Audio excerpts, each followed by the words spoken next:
Hello guys, आप देख रहे हैं हमारा यूट्यूब चैनल। मैं हूं अज़हर अब्बास और मेरा साथ हैं नबील इलाही। तो आज हम डिस्कस करेंगे visa application process for UK और इसके साथ हम आपको दिखाएंगे कुछ अपनी यूके ट्रिप की हाइलाइट्स। तो let's start with the UK application process.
तो नबील बताएं क्या क्या चीज़ें रिक्वायर्ड होती हैं वीज़ा प्रोसेस के लिए और कहाँ अप्लाई करना होता है, क्या फीसेस हैं, ज़रा ब्रीफली हमें गाइड करें आप।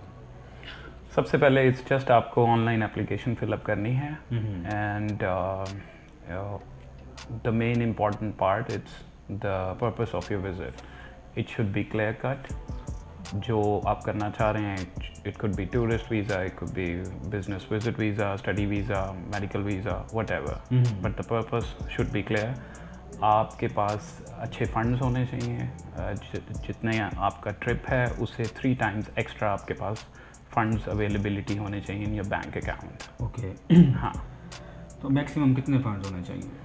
सपोज आपका 7 डेज़ ट्रिप है तो आई वुड से कि 3 टाइम्स ज़्यादा आपके पास 10 से 12 lakh. It's just good amount. या ओके, तो इसके लिए क्या मतलब कि रिक्वायर्ड है? 6 मंथ्स की स्टेटमेंट है, मैंने ऐसे ही पैसे उठाए लास्ट मंथ में, मैंने बैंक अकाउंट में डिपॉजिट करवा दी और मेरी स्टेटमेंट बन गई? No, it's not like that. ये ग्रेजुअल सेविंग्स के साथ होना चाहिए।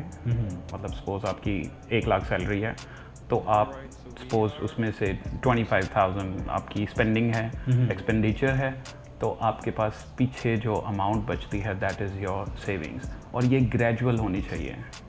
मीन्स कि लम सम हम नहीं कर सकते। एग्जैक्टली। ओके, तो वीज़ा एप्लीकेशन फ़ी कितनी है? दैट्स nowadays it's £100 हाँ, which is equivalent to 26,500 something. हाँ, तो ये फ़ी हमने जो है वो पाउंड्स में पे करनी है या PKR में पे करनी है? That's in PKR. You'll be using your debit या credit card. ऑनलाइन ही फ़ी पे करनी? Exactly. ऑनलाइन फ़ी हमने पे की, उसके बाद हमें अपॉइंटमेंट मिल जाती है? जी, जैसे ही आप ऑनलाइन एप्लीकेशन फिलअप करेंगे वो एक जनरेट करेगा GWF नंबर। हाँ, और वो GWF नंबर आप VFS की वेबसाइट पर जाएंगे, वहाँ से आप अपॉइंटमेंट लेंगे।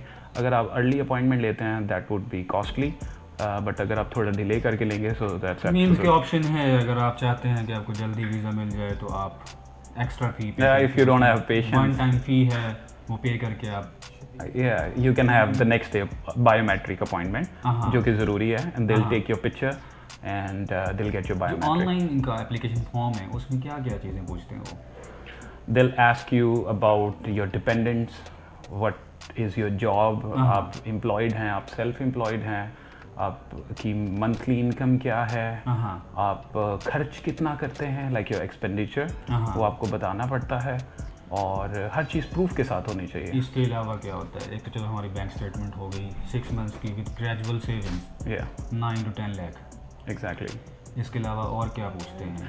और आपके पेरेंट्स के बारे में पूछा जाता है, आपके घर के बारे में पूछा जाता है कि आप अपने घर रिहाइश पे कितने अरसे से रह रहे हैं। हाँ, ये भी पूछते हैं कि आपकी जो रेजिडेंस है वो रेंटल है या ऑन्ड है, कोई प्रॉपर्टी का कोई चक्कर? ये भी आप बताएं उनको, अगर तो आप रेंटल हैं, आप अगर you should follow your tax return, ITR जो आपकी इनकम टैक्स रिटर्न्स हैं, आप उसको फॉलो करते हुए आप जब एक्सपेंडिचर बताएं तो उसके अंदर आप बताते हैं कि भाई ये मेरा एक्सपेंस है और मैं किराए पे रहता हूँ। मीन्स के अप्लाई करने के लिए हमें टैक्स पेयर होना ज़रूरी है।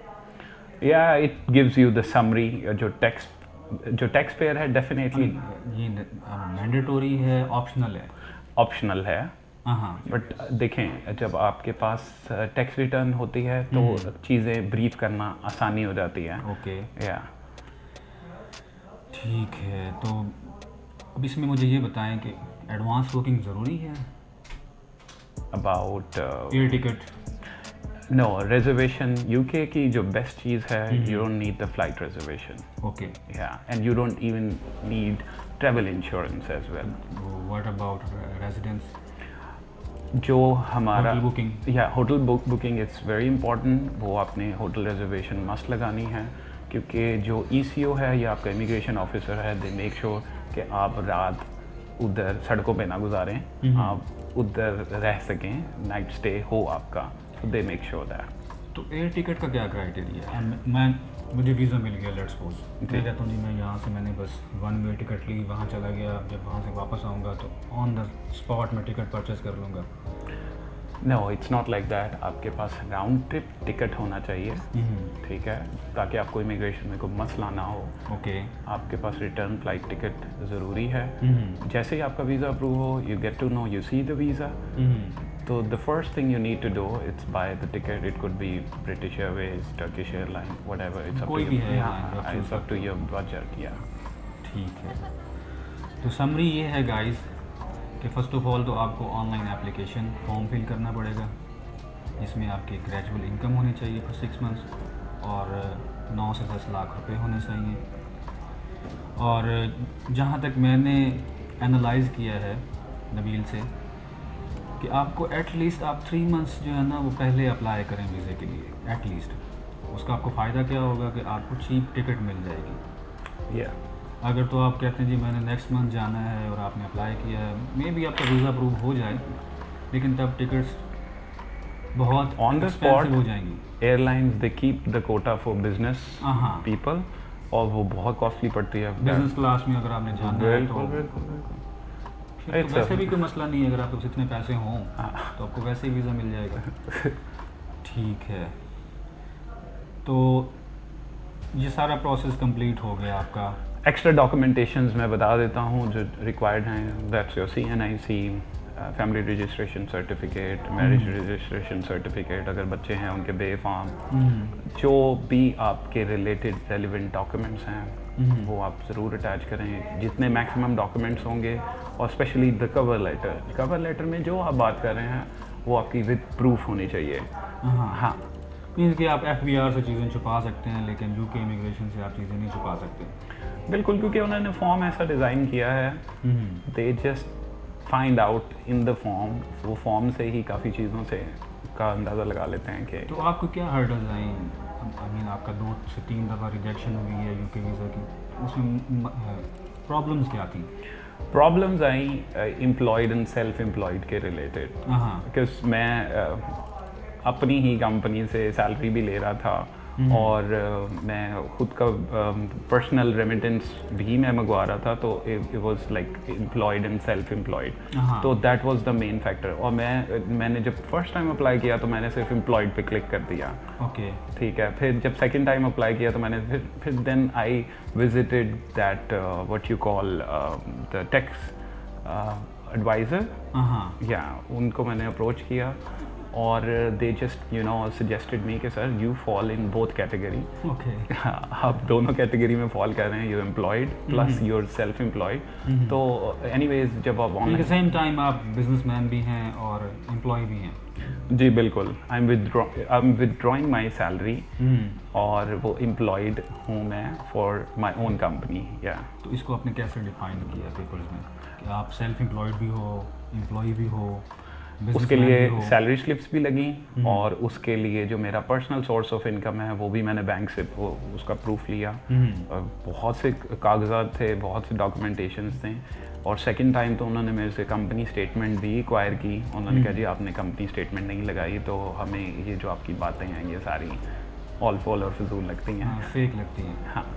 तो वो कंफ्यूज हुए कि आप एम्प्लॉय भी हैं और बिजनेसमैन भी हैं। Cover letter is the main thing. Means कि आपने जो कवर लेटर में मेंशन किया है आपने उसका प्रूफ देना है। वो बहुत ब्रीफ डिटेल लिखा गया। वो आई गेस 3 पेजेस का मेरा कवर लेटर ही बना, just to explain myself के प्रॉब्लम क्या है, मैं किस तरह कमा रहा हूँ, किस तरह खा रहा हूँ, और आप लोगों ने से कहाँ पे मिस्टेक हुई है वो भी उनको मुझे बताना पड़ा, हाईलाइट करना पड़ा कि उनका विजन आपने क्लियर करना है। जी बिल्कुल, ठीक है। Because cover letter is the main part. और जब आप इसको ऑनलाइन फिलअप करते हैं तो जो लास्ट एप्लीकेशन का पार्ट है उसके अंदर cover letter is just like your resume. Exactly, you giving an interview. आप इंटरव्यू दे रहे हैं विया कवर लेटर, बिकॉज आप उसके सामने तो बैठे नहीं हैं। बेसिकली कवर लेटर आपकी सीवी है। जी बिल्कुल, सीवी के साथ प्रूफ चाहिए। बिल्कुल ये बिल्कुल, नहीं कि आपने जो कुछ लिखा है बस ठीक है लिखा है उसने देखा और छोड़ दिया। जी ठीक है गाइस, तो नेक्स्ट वीडियो में हम डिस्कस करेंगे इमिग्रेशन का प्रोसेस क्या होता है। तो तब तक के लिए हमें आप इजाज़त दें, मिलते हैं नेक्स्ट वीडियो में। अल्लाह हाफ़िज़।